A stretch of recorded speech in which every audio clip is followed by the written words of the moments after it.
സ്തുതിക്കട്ടെ, സ്തുതിക്കട്ടെ. ഹല്ലേലൂയ, ഹല്ലേലൂയ, ഹല്ലേലൂയ, ഹല്ലേലൂയ. മഹത്വം, മഹത്വം. ആരാധന, ഹല്ലേലൂയ, ഹല്ലേലൂയ, ഹല്ലേലൂയ, ഹല്ലേലൂയ. മഹത്വം, മഹത്വം. ആരാധന, ആരാധന, ഹല്ലേലൂയ, ഹല്ലേലൂയ, ഹല്ലേലൂയ, ഹല്ലേലൂയ. അച്ഛനോട് ചേർന്ന് പ്രാർത്ഥിക്കുക. കർത്താവായ ദൈവമേ, കർത്താവായ ദൈവമേ, അങ്ങയുടെ വിശുദ്ധ പൗരോഹിത്യത്തെ മഹത്വപ്പെടുത്തണമേ. സഭയിലുള്ള സാന്നിധ്യം പ്രകടമാക്കണമേ. കർത്താവേ, തീർത്ഥാടനത്തിൽ പ്രാർത്ഥിക്കുന്നവരും ഓൺലൈനിൽ പ്രാർത്ഥിക്കുന്നവരും അവർ രോഗികളായിട്ടുള്ളവരുടെ മേൽ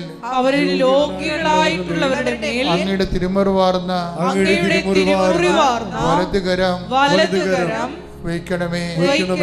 ഓരോ രോഗികളുടെ മേലും അങ്ങനെ വിശുദ്ധമായ തിരുമുറിവാർന്ന വലതുകരം സ്പർശിക്കണമേ. തൊണ്ടയിലെ രോഗികള്, ടോൺസിലൈറ്റ് രോഗികള്, തൈറോയ്ഡ് രോഗികള്, ശ്വാസകോശ രോഗികള്, കരള് രോഗികള്, ഹൃദയ രോഗികള്, ഉദര രോഗികള്, അൾസർ രോഗികള്,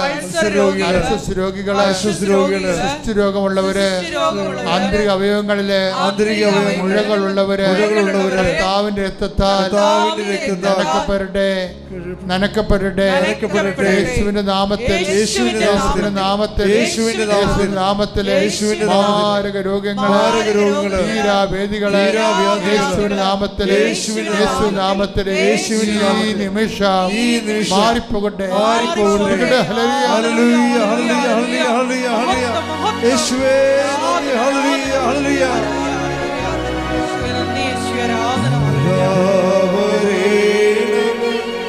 എന്നിൽ നിറയണമേ,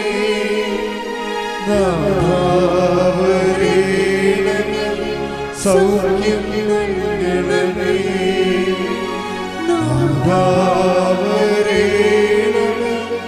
എന്നിൽ നിറയണമേ,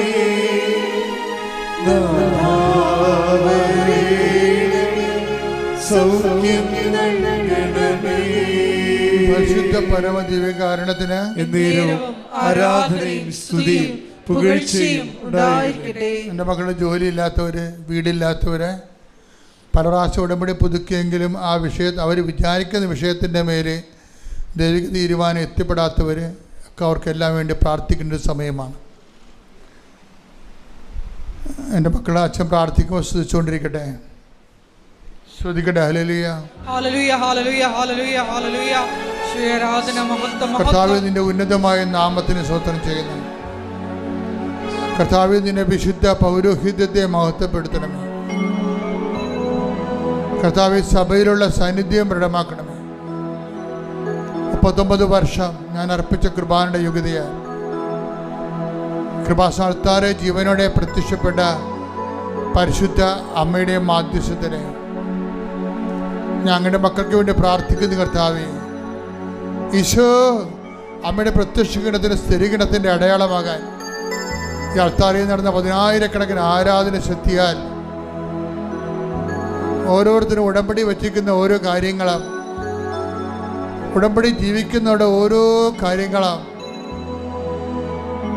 ഉടമ്പടി പുതുക്കിയിട്ടില്ലെങ്കിലും ഉടമ്പടി തന്നെയാണ് അവർ ജീവിക്കുന്നതെന്ന് ഉറപ്പുള്ളവരുടെ കാര്യങ്ങൾ കർത്താവ് ഞങ്ങളുടെ തിരുസന്നിധിയിൽ സമർപ്പിച്ചുകൊണ്ട് പ്രാർത്ഥിക്കുന്ന കർത്താവേ, ഈശോ സ്പർശിക്കുന്ന കർത്താവേ, മക്കളില്ലാത്തവർ, വിവാഹം ഒത്തുവരാത്തവർ, കടകമ്പോൾ നടത്തി പരാജയപ്പെട്ടവർ, ജീവിക്കാൻ മാർഗമില്ലാത്തവർ, ഒരു തൊഴിലിന് വേണ്ടി പരിശ്രമിക്കുന്നവർ, വിസ പുതുക്കാൻ വേണ്ടി വേദനിക്കുന്നവർ, ജോലിക്ക് വേണ്ടിയും വിദ്യാഭ്യാസത്തിന് വേണ്ടിയും കിണഞ്ഞ് പരിശ്രമിക്കുന്നവർ, വസ്തു വിൽക്കാനോ വാങ്ങിക്കാനോ വീട് വാങ്ങി വയ്ക്കാനോ വീട് ലഭിക്കാനോ വേണ്ടി പരിശ്രമിച്ച് പ്രാർത്ഥിക്കുന്നവർ, ദൈവത്തിൻ്റെ കരുണ കർത്താവേ, അങ്ങയുടെ കൃപ, അങ്ങയുടെ കരുണ കൊണ്ട് കർത്താവ്, ഞങ്ങളുടെ കഴിവ് കൊണ്ടല്ല, അങ്ങയുടെ കൃപ കൊണ്ട് കർത്താവ്, അങ്ങയുടെ മക്കളുടെ മേൽ കർത്താവ് ഈ കൃപാസനം നടന്നിട്ടുള്ള മുഴുവൻ ആരാധനയുടെ ശക്തിയാൽ ദൈവത്തിൻ്റെ കൃപ നിങ്ങൾക്ക് ആവശ്യിക്കട്ടെ.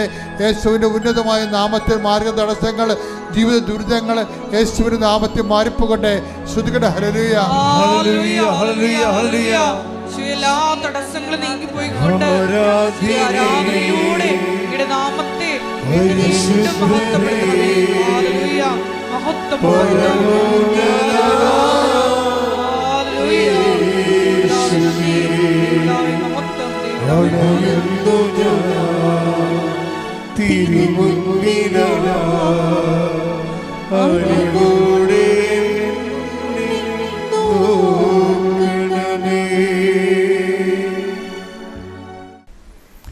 നിങ്ങൾ ഉപ്പ് ഇട്ട് പ്രാർത്ഥിക്കണമെന്ന് പറയണില്ലേ? എപ്പോഴും നമ്മൾ ശ്രദ്ധിക്കണമെന്ന് വെച്ച് കഴിഞ്ഞാൽ നിങ്ങളതൊരു ശുദ്ധപ്രയോഗം പോലെ ചെയ്യരുത്. ഉടമ്പടിയിൽ ഉപ്പ് തന്നിരിക്കുന്നതിൻ്റെ ഉദ്ദേശം എന്ന് പറയുന്നത് അത് അറിയാവുന്നവർ മാത്രമേ അത് അപ്ലൈ ചെയ്യാവൂ. കാര്യം അതിൻ്റെ ഉദ്ദേശം എന്ന് പറയണത്, ഇപ്പോൾ കഴിഞ്ഞ ദിവസങ്ങളിൽ ഇവിടെ സാക്ഷ്യം പറഞ്ഞപ്പോൾ ഉപ്പിൻ്റെ കാര്യം പറഞ്ഞപ്പോൾ സാക്ഷ്യം പറഞ്ഞ ലേഡി പറയണത് അത് കർത്താവിൻ്റെ രക്തമാണെന്നൊക്കെ. അപ്പോൾ ഞാൻ തന്നെ ഞെട്ടിപ്പോയി. അങ്ങനെയൊന്നും ഞാൻ പറഞ്ഞിട്ടില്ല. അത് അവിടെ കയ്യിൽ നിന്നിട്ട് കാച്ചണതാണ്. ഇതൊക്കെ കയറിപ്പോവുകയില്ലേ? ഇതൊന്നുമല്ല വിഷയം. ഉപ്പ് എന്താ വിഷയമെന്ന് അറിയണം നമ്മൾ. അതെന്താ പ്രശ്നം എന്ന് പറയണത്? ഇത് ഈ നോട്ട് ബൈ ഉടമ്പടി വർക്ക് ചെയ്യണത് എങ്ങനെയാണ്? Not by merit but by grace. അതെന്താണ്? അത് എപ്പോഴും ഓർക്കണം. ഉടമ്പടിയുടെ സ്പേസ് എന്ന് പറയണത് എൻ്റെ നോട്ട് ബൈ മെറിറ്റ്, എൻ്റെ യോഗ്യതയല്ല, അങ്ങയുടെ കൃപയെന്നാണ്. അത് തന്നെയാണ് ഈ ഉപ്പിൻ്റെ പ്രയോഗത്തിൻ്റെ അത് വരണത്. ഉപ്പിൻ്റെ പ്രയോഗം ബൈബിളിൽ ഉടമ്പടി ഉപ്പെന്നാണ് വിളിക്കുന്നത്. അതിനെ ബൈബിളിലുള്ളതാണ് ഉടമ്പടി ഉപ്പ്, അല്ലാതെ കൃപാസനത്തിന് വെച്ചിട്ട് തന്നെ അല്ല. ഉടമ്പടി ഉപ്പ് ബൈബിളിലുള്ളതാണ്. പക്ഷെ ഉപ്പ് ഉപയോഗിക്കുന്നത് എപ്പോഴാണ്? അഹ്റോന് അതുപോലെ ലേവ്യ സന്തതികൾക്കും ഇസ്രയേലിൻ്റെ ഭാഗം വെച്ചപ്പോൾ ഓഹരിയില്ല. അപ്പോൾ മോസസ് അഹ്റോനോട് പറയും, ലേവ്യ പുത്രന്മാർ പുരോഹിതന്മാരാണ്, അൾത്താര ശുശ്രൂഷകരാണ്, അവർക്ക് ഇസ്രയേലിൽ ഓഹരിയില്ല. ദൈവമായ കർത്താവായ ദൈവം തന്നെയാണ് അവരുടെ ഓഹരി. അതുകൊണ്ട് ബലിവസ്തുക്കളിൽ ഉപ്പ് തളിച്ചതുകൊണ്ട് അത് ആരും എടുക്കരുത്, അത് ലേവ്യ കുടുംബത്തിലുള്ളതാണെന്ന് പറയും. അതാണ് ഉപ്പ് തളിക്കേണ്ടത് ദൈവത്തിനുള്ളതാണെന്ന്. അതാണ് എൻ്റെ അർത്ഥം. നമ്മൾ ഉപ്പ് കൊണ്ട് തളിച്ചതിൻ്റെ അർത്ഥം എന്താണ്? വിശ്വാസ പ്രമാണം ചൊല്ലിയത് അർത്ഥത്തിൻ്റെ അർത്ഥം എന്താണ്? ഞാനിവിടെ തോറ്റിരിക്കുന്നു, എനിക്കിവിടെ അവകാശമില്ല, എൻ്റെ അവകാശം കർത്താവാണെന്ന്. ശ്രദ്ധിക്കട്ടെ. ഹല്ലേലൂയ. അത് നമ്മൾ അറിയണമെങ്കിൽ, അത് വായിക്കണമെങ്കിൽ സംഖ്യ എടുത്ത്, സംഖ്യ 18, 19, 20 എടുത്ത് ശ്രദ്ധിക്കട്ടെ. ഹല്ലേലൂയ. ഹല്ലേലൂയ. ഹല്ലേലൂയ. ഹല്ലേലൂയ. യേശുവേ നന്ദി. ഹല്ലേലൂയ. ഹല്ലേലൂയ. ഹല്ലേലൂയ. യേശുവേ സ്തുതി. ഹല്ലേലൂയ. ഹല്ലേലൂയ. ഹല്ലേലൂയ. യേശുവേ ആരാധന, ആരാധന, ആരാധന, ആരാധന. സംഖ്യ 18:19. ഇസ്രായേൽ ജനം കർത്താവിന് നീരാജനമായി സമർപ്പിക്കുന്ന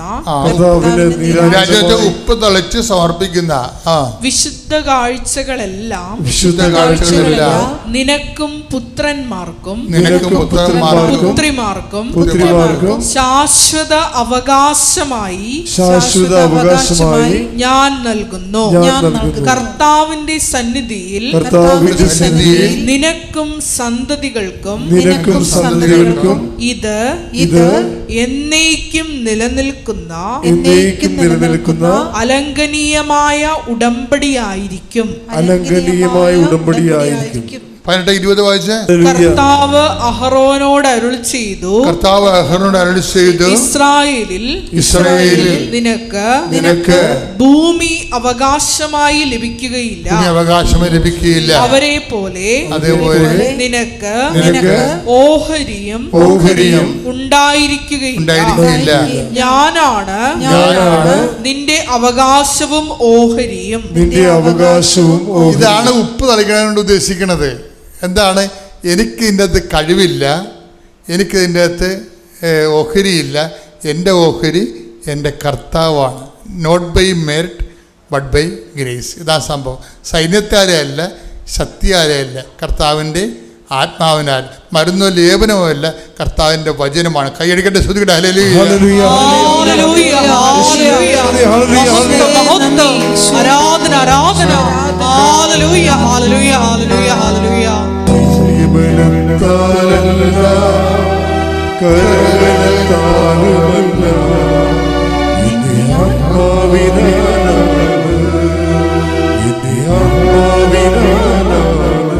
അത് ചെയ്യുമ്പോൾ വിശ്വാസ പ്രമാണം ചങ്കെ കൊണ്ട് ചൊല്ലിയിട്ട് വേണം അത് പ്രയോഗിക്കാൻ. ഇത് വിശ്വാസ പ്രയോഗമെന്ന് പറയും. ഞാൻ നേരത്തെ പറഞ്ഞിട്ടുള്ളതാണ്, പുതിയ ആൾക്കാർ കേൾക്കാം. വിശ്വാസത്തെ ഉടമ്പടിയിൽ നമുക്കറിയാം, വിശ്വാസത്തെ നമുക്ക് പ്രാർത്ഥനയാക്കി മാറ്റാം, വിശ്വാസത്തെ നമുക്ക് പ്രഖ്യാപനമായി മാറ്റാം, വിശ്വാസത്തെ നമുക്ക് പ്രയോഗമായി മാറ്റാം. ഇപ്പോൾ ഉടമ്പടിയിലാണ് പ്രയോഗവിധികളുള്ളത്, വിശ്വാസത്തെ പ്രയോഗമാകും. ഇപ്പോൾ എന്താണ് ഇപ്പോൾ ഇവർ പറയണത്, ഇവർ PT പരീക്ഷയ്ക്ക് പോകും. ഇപ്പോൾ ഈ സ്ഥലത്തിൻ്റെ കാര്യം പറഞ്ഞല്ലേ, സ്ഥലത്തിൻ്റെ കാര്യം ഇവർ ഒപ്പിട്ട് കഴിഞ്ഞപ്പോൾ തന്നെ ഈ വില്ലേജ് ഓഫീസറിന് സാറിനോട് ഇത് കാര്യം പറഞ്ഞു, ഇതാണ് സംഭവം എന്ന് പറഞ്ഞു. പുള്ളി അവിടെ ഇരുന്നിട്ട് അപ്പം തന്നെ പച്ച മഷി എടുത്തിട്ട് സാങ്ഷനാക്കും. ഓൺ ദി സ്പോട്ട് സാങ്ഷൻ ആക്കുകയാണ്. 3 കൊല്ലത്തെ ഫയൽ അവിടെ ഇരിപ്പുണ്ട്. 3 കൊല്ലത്തെ ഫയൽ അവിടെ ഇരിപ്പുണ്ടെന്ന് അറിയണോ? എന്നിട്ട് സാങ്ഷൻ ആക്കിയിട്ട് അദ്ദേഹമാണെങ്കിൽ ഒരു എന്തോ ഹാൻഡിക്യാപ്ഡായിട്ടുള്ള ആളാണ്. അദ്ദേഹം എന്നിട്ട് അവിടുന്ന് വീൽ ചെയർ ഉന്തി അദ്ദേഹം ഈ ആദ്യം മുടക്ക് പറഞ്ഞ ആളിൻ്റെ അടുത്ത് വരും എന്ന് പറയും, സാങ്ഷൻ ആക്കിയിട്ടുണ്ട്, സെറ്റ് ചെയ്തേക്കാൻ പറയും. അപ്പോഴേ എന്നിട്ട് വില്ലേജ് ഓഫീസർ പോകും. അപ്പോൾ ഈ സൂപ്രണ്ട് പറയും, മാഡം എന്ത് ചതിയാണ്, നടക്കത്തില്ല. കാര്യം നിങ്ങളോട് ആദ്യം ഞാൻ പറഞ്ഞില്ലേ, ഇവിടെ ഫയൽ ഇങ്ങനെ ഇരിക്കണം കണ്ടില്ലേ, 3 കൊല്ലത്തെ ഉണ്ടെന്ന് പറയും. അപ്പോൾ ഓക്കെ എന്ന് പറഞ്ഞുകൊണ്ട് ഇവർ പോരും. അവർ അതിൻ്റെ പേരിലൊന്നും പറയാമെന്ന് നിൽക്കില്ല. എന്താ കാര്യം, ഉടമ്പടിയിലുള്ളവർ അധികം സംസാരിക്കത്തില്ല. നമുക്ക് അവരോട് സംസാരിക്കേണ്ട കാര്യമില്ലല്ലോ. നമ്മൾ സെൻറ്ററിലല്ലേ സാധനം പിടിക്കുന്നത്, അതെപ്പോഴും ഓർക്കണം നിങ്ങൾ. സെൻറ്ററിൽ പിടിപാടുള്ളവർ അധികം സംസാരിക്കത്തില്ല. അല്ലാത്തവർ മുഖ്യം മുളിയും വായത്തൊന്നൊക്കെ വിളിച്ച് പറഞ്ഞിട്ട് പോകും. നിങ്ങൾക്ക് മനുഷ്യൻ്റെ വിഷമം അറിയാൻ പറ്റില്ല, കഷ്ടം, ഞാൻ എത്ര പ്രാവശ്യം നടക്കണം, ഞാൻ ഒരൊറ്റ പെണ്ണല്ലേ, ഇങ്ങനെ ഈ മനുഷ്യന്മാർ വായത്തൊന്നൊക്കെ വിളിച്ച് പറയുമല്ലോ. അങ്ങനെയൊന്നും വിളിച്ചു പറഞ്ഞ കാര്യമില്ല. ഉടമ്പടിക്കാർ ഉടമ്പടിയിൽ ഇരിക്കുന്നത് നമുക്ക് തന്നെ തോന്നുന്നത് നമ്മൾ ഉടമ്പടിയിലാണെന്ന്. അപ്പോൾ ഇവരൊന്നും മിണ്ടിയില്ല.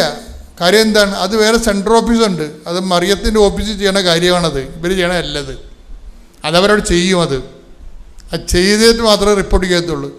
എന്നിട്ട് അവർ കണ്ടു പോകുന്നു. പിറ്റേ ദിവസം ഇവരെന്ത് ചെയ്യുന്നത് വെച്ചാൽ ഇവർ ആ ഉപ്പ് കൊണ്ടുവന്ന് ഈ റീസർവേ മാറിപ്പോയ സ്ഥലത്ത് കൊണ്ടുവന്ന് വിശ്വപ്രമാണം ചൊല്ലി അവർ കുർബാനയ്ക്ക് പോയി. കുർബാനയ്ക്ക് പോയിട്ട് ഞായറാഴ്ച തിരിച്ചു വന്ന ശേഷം റീസർവേ മാറിപ്പോയ പുരയിടത്തിൽ കൊണ്ടുവന്ന് ഈ ഉപ്പ് വിശ്വപ്രമാണം ചൊല്ലിയിട്ട് 5 മിനിറ്റ് കഴിഞ്ഞപ്പോൾ തന്നെ ഒരു സർവേയർ ഇവരെ വിളിക്കും. അത് ടൈം കണ്ട, ടൈം എന്താ ഇങ്ങനെ നിൽക്കുകയാണ്. 5 മിനിറ്റ് കഴിഞ്ഞപ്പോൾ ഒരു സർവേയർ വിളിക്കും, മാഡം നിങ്ങളുടെ നാളെ 11 മണിക്ക് നിങ്ങൾ ആ പുരയിടത്തിലുണ്ടാകണം, ഞാൻ അളക്കാൻ വരുന്നുണ്ടെന്ന്. നോക്കിയേ, ഇത് വർക്കൗട്ട്. ഇതാണ് ടൈം ഷോർട്ടണിങ് എന്ന് പറയണത്. ടൈം ഷോർട്ടണിങ്, സമയ ചുരുക്കം എന്ന് പറയും. മറിയം അത് ഒപ്പിട്ട് കഴിഞ്ഞാൽ പിന്നെ ആർക്കും തടുക്കാൻ പറ്റത്തില്ല. ഞാൻ തുറന്ന വാതിൽ ആരും അടക്കത്തില്ല, അടച്ച വാതിൽ take the word of God. ശ്രുതിക്കട്ടെ ഹല്ലേലൂയ. ഹല്ലേലൂയ ഹല്ലേലൂയ ഹല്ലേലൂയ ഹല്ലേലൂയ. യേശുവേ നന്ദി. ഹല്ലേലൂയ ഹല്ലേലൂയ ഹല്ലേലൂയ. ഈശോ ആരാധന ആരാധന. എന്റെ ഈശോയുടെ അമ്മേ, എന്റെ അമ്മേ, എനിക്ക് ഈശോ തന്നൊരമ്മേ. അമ്മേ എന്റെ അമ്മേ, എന്റെ ഈശോയുടെ അമ്മേ, എന്റെ അമ്മേ, എനിക്ക് ഈശോ തന്നൊരമ്മേ. Ave Maria. ശ്രുതിയുടെ ഹല്ലേലൂയ. ആവേ മരിയ കന്യാമാതാവേ, ആവേ മരിയ കന്യാമാതാവേ, അമ്മേ എന്റെ അമ്മേ, എന്റെ ഈശോയുടെ അമ്മേ, എന്റെ അമ്മേ, എനിക്ക് ഈശോ തന്നൊരമ്മേ. യേശയ്യ 22:22. യേശയ്യ 22:22. ദാവീദ് ഭവനത്തിന്റെ താക്കോൽ, ദാവീദ് ഭവനത്തിന്റെ താക്കോൽ അവന്റെ തോളിൽ ഞാൻ വച്ചു കൊടുക്കും. അവൻ തുറന്നാൽ ആരും അടയ്ക്കുകയോ അവൻ അടച്ചാൽ ആരും തുറക്കുകയോ ഇല്ല. ഇത് ഈശോയ്ക്ക് കിട്ടിയ അധികാരമാണ്, ദാവീദ് ഭവനത്തിന്റെ താക്കോല്. ആ അധികാരമാണ് അമ്മയുടെ മധ്യസ്ഥതയിൽ കൈമാറണത്. അമ്മ അവിടെ കൊണ്ട് ഒപ്പിട്ട് സമയം ആയില്ലെന്ന് പറഞ്ഞാൽ പോലും അമ്മ ഒപ്പിട്ട് കഴിഞ്ഞാൽ ആകാത്ത സമയം ആക്കിയെടുക്കും. എപ്പോഴും എൻ്റെ മക്കളോട് എനിക്ക് ആധിയോടും ഭീതിയോടും കൂടി പറയാനുള്ള കാര്യം, ഞാൻ പറയണത് ഏത് രീതിയിൽ നിങ്ങൾക്ക് മനസ്സിലാവണമെന്ന് എനിക്കറിയത്തില്ല. കാര്യം ഇതിന് ഉടമ്പടിയുടെ ഒരു ജീവിതമുണ്ട്. അത് കുറച്ച് കാര്യം ഉടമ്പടി പ്രകാരം, കുറച്ച് കാര്യം തോന്നിവാസമായിട്ട് എടുക്കുക കഴിഞ്ഞാൽ ഉടമ്പടി ജീവിതമാകത്തില്ല. ഉടമ്പടി ഫുൾ ആൻഡ് ഫുള്ളായിട്ട് തന്നെ ഉടമ്പടി നിലപാടാണ്. ഉടമ്പടി എന്ന് പറയുന്നത് ഒരു നിലപാടാണ്, ശരിക്കും ഒരു സമീപന രീതിയാണ്. എല്ലാം ഉടമ്പടി പ്രകാരം. അവർ സംസാരിക്കാതെ പോകുന്നത് എന്താണ്? അത് ഉടമ്പടി പ്രകാരമാണ്. കാര്യം അവിടെ സംസാരിക്കേണ്ട കാര്യമില്ല. ആ ദൈവത്തിനെ ഏൽപ്പിച്ചിരിക്കുന്ന കാര്യങ്ങളാണ്. നമ്മളിവിടെ മാനുഷികമായിട്ട് സംസാരിക്കേണ്ട കാര്യങ്ങളില്ല. കാര്യം മാനുഷികമായി സംസാരിച്ചു കഴിഞ്ഞാൽ ഉള്ള കുഴപ്പമെന്ന് വെച്ച് കഴിഞ്ഞാൽ അരൂപി ചേഞ്ച് ചെയ്യും. നമ്മുടെ ഒരു ജീവിതം എന്ന് പറയുന്നത് ഒരു ആത്മീയ ജീവിതമാണ്. ആത്മീയ ജീവിതം എന്ന് പറയുന്നത് നമ്മൾ തെറ്റിദ്ധരിക്കരുത്. ആത്മീയ ജീവിതം എന്ന് പറയുന്നത് പ്രാർത്ഥനാ ജീവിതമല്ല. ആത്മീയ ജീവിതം എന്ന് പറയുന്നത് ധ്യാന ജീവിതമല്ല. ആത്മീയ ജീവിതം എന്ന് പറയുന്നത് നമ്മുടെ പെരുമാറ്റത്തിൽ നമ്മൾ എടുക്കുന്ന നിലപാടുകൾക്ക് ആത്മീയത ഉണ്ടാകണം. நீ வந்துட்டு எப்போ பார்த்தாலும் ப்ரேயர் பண்ணிகிட்டே இருக்க, உனக்கு என்ன அப்படி நடக்குது, என்ன நடக்குதுன்னு சொல்லிட்டு. ஆனால் நாங்கள் எல்லார்கிட்டையுமே சொல்வோம், நாங்கள் நல்லா தான் இருக்கோம், நாங்கள் எவ்வளோ கஷ்டப்பட்டோம், எல்லாரும் எங்களை எவ்வளோ கேவலமாக பார்த்தாங்க. ஆனால் இப்போ நாங்கள் நல்லா தான் இருக்கோம். ஒரு காலத்தில் வந்துட்டு சாப்பாட்டுக்கே வழி இல்லாமல் இன்னொரு வீட்டில் போயிட்டு ஏதாச்சும் சாப்பிட கிடைக்குமா அப்படின்லாம் சொல்லி எங்கள் அம்மா எங்ககிட்ட கொண்டு வந்து கொடுத்துருக்காங்க. ஆனால் இப்போ எங்கள் வீட்டில் வந்து ஒரு 50 பேர் வந்தாலும் எங்கள் வீட்டில் உட்காந்து சாப்பிட்ற அளவுக்கு எங்களுக்கு நல்ல வசதி இருக்குது. அதுக்கப்புறம் இப்போ நானும் ஸ்டடீஸ் கம்ப்ளீட் பண்ணிட்டேன். எனக்கு வந்துட்டு ஒரு ஒர்க்கு கிடச்சிச்சு. பட் இன்னும் அது செட்டான ஒர்க்காக கிடைக்கல. சேல்ரி கொஞ்சம் கம்மி தான். இருந்தாலும் நான் இங்கே நிற்கிறேன். மாதா வந்துட்டு எனக்கு ஒரு நல்ல வேலை தருவாங்க நான் நம்புகிறேன். அப்புறம் இன்னொன்று, நான் ஃபஸ்ட்டு உடம்படி எடுத்திருந்தேன். உடம்படி எடுத்து ஒரு அந்த 90 நாள் முடித்து நான் சாட்சி சொல்லிட்டேன். இப்போ ரொம்ப நாள் என்னோட இதை அப்படியே நான் நிறுத்திட்டேன். இப்போ வந்து நான் நேற்று திரும்பவும் நான் உடம்படி எடுத்திருக்கேன்.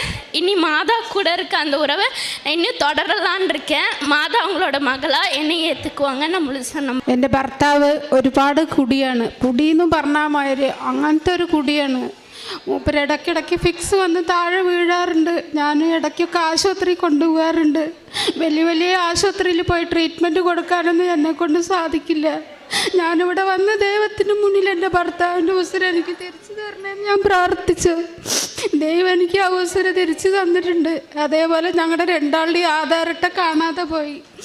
ആധാരട്ടയ്ക്ക് ഞാൻ വീണ്ടും എഴുതി കൊടുക്കാത്ത സ്ഥലങ്ങളില്ല. പക്ഷെ കിട്ടിയില്ല. അത് പോയ നാളിൽ ഞാൻ ദൈവത്തിനോട് പ്രാർത്ഥിച്ചു, ദൈവമേ ഇതെവിടെയും മിസ്സാകാതെ ഞങ്ങൾക്കത് തിരിച്ചു തരണേന്ന്. 2 മാസത്തിന് ശേഷം ഞങ്ങൾക്കതൊരേട്ടം കൊണ്ടുവന്ന് തിരിച്ചു തന്നു. അതിന് മാതാവിന് കോടാനുകോടി നന്ദി. എൻ്റെ പേര് സബിത. ഞാൻ മലപ്പുറം ജില്ലയിൽ നിന്ന് വെന്നീർ എന്ന സ്ഥലത്ത് നിന്ന് വരുന്നു. അമ്മയുടെ പ്രത്യക്ഷീകരണത്തിൻ്റെ സാക്ഷിയായി ഞങ്ങളെ കുടുംബത്തെ ഉയർത്തിനോർത്തുകൊണ്ട് നന്ദിയോടെ സ്തുതിക്കുന്നു, സ്തോത്രം ചെയ്യുന്നു. 2019 ആ ദിവസങ്ങളിൽ ഞങ്ങൾ ഉടമ്പടി എടുത്തിട്ടുള്ളത്. ഞങ്ങൾ ഉടമ്പടിയിൽ തന്നെയാണ് കുറേ കാലം കൊണ്ട് ജീവിച്ചത്. അതിനുശേഷം ഞങ്ങൾ ഈ ഉടമ്പടിയിൽ വരാൻ കാരണം ഞങ്ങളെ മകളായിരുന്നു. ഞങ്ങൾക്കൊരു മകളുണ്ടായിരുന്നു, നിഹാര ജബരാജ്. കുഞ്ഞിന് കിഡ്നിയിൽ ക്യാൻസറായിരുന്നു. ഞങ്ങളൊരു ഏകദേശം 10-25 ഹോസ്പിറ്റലുകളോളം കയറി ഇറങ്ങിയിട്ടുണ്ടായിരുന്നു ആ കുഞ്ഞ് ജീവനൊന്ന് രക്ഷിക്കാൻ വേണ്ടിയിട്ട്. പിന്നീടാണ് എൻ്റെ സഹോദരി വഴിയാണ് കൃപാസനത്തെക്കുറിച്ച് അറിഞ്ഞത്. യൂട്യൂബിലൂടെയാണ് അറിഞ്ഞത്. അങ്ങനെ ഞങ്ങൾ ഫസ്റ്റ് സാക്ഷ്യം കേൾക്കുന്നത് ഒരു ചേച്ചി വന്നിട്ട് ആ കുഞ്ഞിൻ്റെ കിഡ്നി ഒരു ബൗൾസ് ഉണ്ടെന്നോ അത് സുഖപ്പെട്ടു എന്ന് കേട്ടിട്ടാണ് ഞങ്ങളിവിടെ വന്നത്. അപ്പോൾ ഞങ്ങൾക്കും പ്രതീക്ഷയായി, ഞങ്ങളുടെ മകളും സൗഖ്യപ്പെടുന്ന പ്രതീക്ഷയോടെ ഞങ്ങളിവിടെ വന്നു. അന്ന് ഫസ്റ്റ് വന്നപ്പോൾ തന്നെ അച്ഛനെ കാണാനും പറ്റി. അച്ഛൻ ഞങ്ങളുടെ സാക്ഷ്യം പറയാൻ പറഞ്ഞില്ല, ഉടമ്പടി എടുത്തോളം പറഞ്ഞു. അന്ന് വന്ന് ഉടമ്പടി എടുത്ത് ഞങ്ങൾ റിട്ടേൺ വീട്ടിലോട്ട് പോയി. അടുത്ത് ഞങ്ങൾ SIT ഹോസ്പിറ്റലിലേക്ക് പോയി. അവിടെ 1 മന്ത് കുഞ്ഞ് അഡ്മിറ്റായിരുന്നു. പക്ഷെ അവർക്കൊന്ന് അസുഖം എന്താണെന്നോ ഒന്ന് കണ്ടുപിടിക്കാനൊന്നും അവർക്ക് കഴിഞ്ഞില്ല. 1 മാസത്തോളം CT സ്കാനും അൾട്രാസൗണ്ട് സ്കാനും MRI ആയിട്ട് അങ്ങനെ നടന്നു. അനസ്തേഷ്യ കൊടുത്ത് കുഞ്ഞൊരു വഴിയായി. ലാസ്റ്റിക്കാണ് RCCയിലേക്ക് കുഞ്ഞിനെ മാറ്റിയത്. അവിടെ ഞങ്ങൾ 4.5 വർഷക്കാലം കുഞ്ഞിനെയും കൊണ്ടുണ്ടായിരുന്നു. അങ്ങനെ 1 ഇയർ 2 ഇയർ കഴിഞ്ഞപ്പോൾ കുഞ്ഞിന് പൂർണ്ണമായിട്ട് അസുഖം മാറി. ഞങ്ങളവിടെ ഒരു റൂം എടുത്തായിരുന്നു താമസിച്ചിട്ടുണ്ടായിരുന്നത്. ഞങ്ങൾ വീട്ടിലോട്ട് വന്നു ഒരു 1 ഇയർ കഴിഞ്ഞപ്പോൾ കുഞ്ഞിന് വീണ്ടും വയറ് പൊങ്ങി വരാനുള്ളൊരു കാരണങ്ങളൊക്കെ കണ്ടു തുടങ്ങി.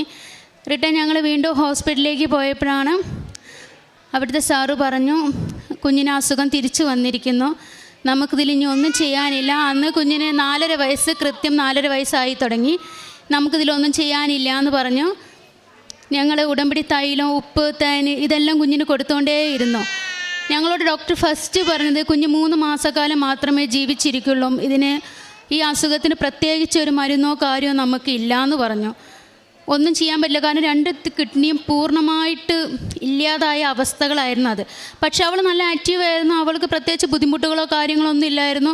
കുഞ്ഞിന് ഇവിടുത്തെ കാശ് രൂപ ഞങ്ങൾ നെഞ്ചിൽ മാലയിൽ ഇട്ട് കൊടുത്തിട്ടുണ്ടായിരുന്നു. അവൾ ചെറിയ കുഞ്ഞാണെങ്കിൽ പോലും അവൾ നല്ല പ്രാർത്ഥനയിൽ തന്നെ ആയിരുന്നു. എപ്പോഴും ഹല്ലേലൂയ പറയും, എപ്പോഴും മാതാവിൻ്റെ കുഞ്ഞെന്നുള്ളൊരു നിലയ്ക്കായിരുന്നു അവളും ജീവിച്ചുകൊണ്ടിരുന്നത്.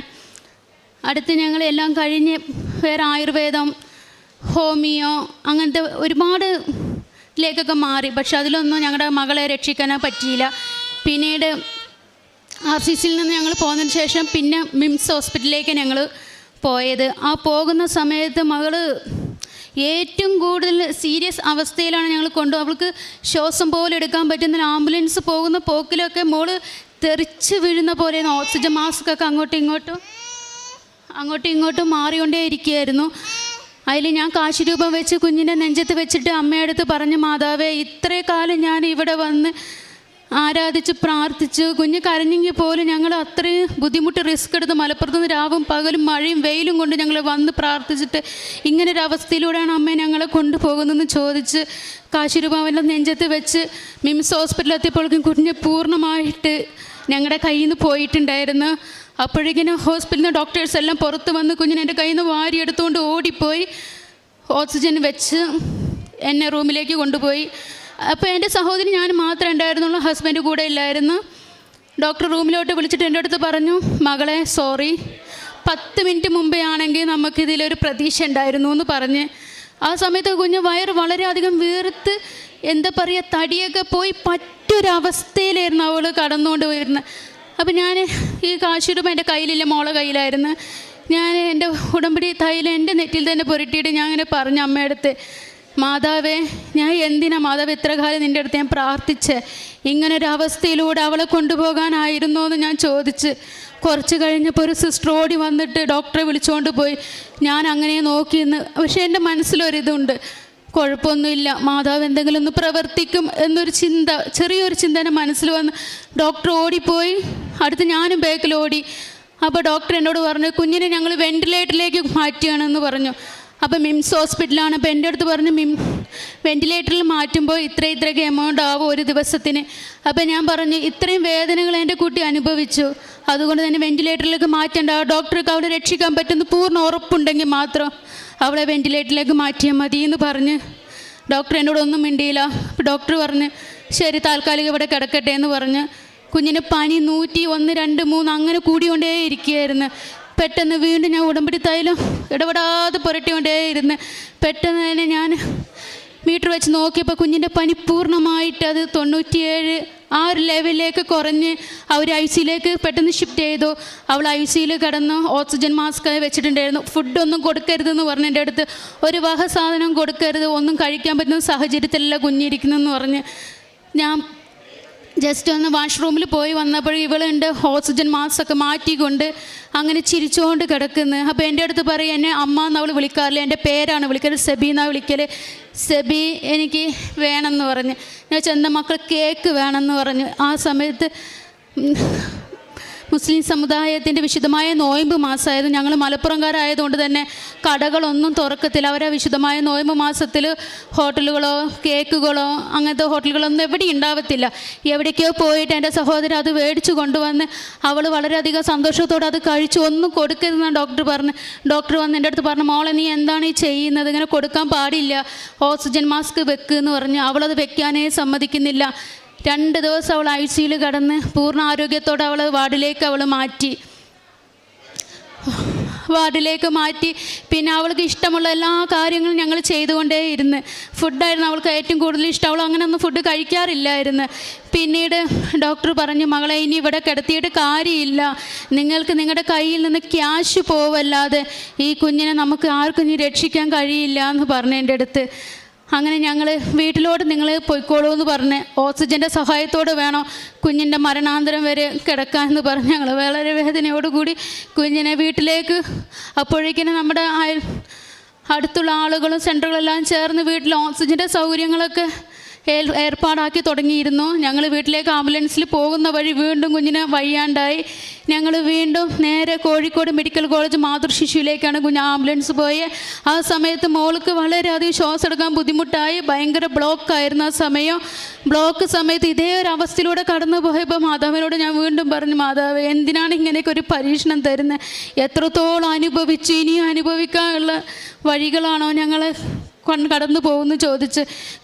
ഞാൻ പറഞ്ഞ സെക്കൻഡ് നേരം തന്നെ മോൾക്ക് ആ ശ്വാസം തിരിച്ചു കിട്ടുകയും അവൾ വളരെ സന്തോഷത്തോടെ എന്നെ നോക്കി ചിരിക്കുകയും ചെയ്ത് മാതൃശിശുവിലെത്തി. അവിടെ എത്തിയപ്പോൾ അവിടുത്തെ ഡോക്ടർ എൻ്റെ അടുത്ത് പറഞ്ഞു, മകളെ 4 ദിവസം അതിനുള്ളിൽ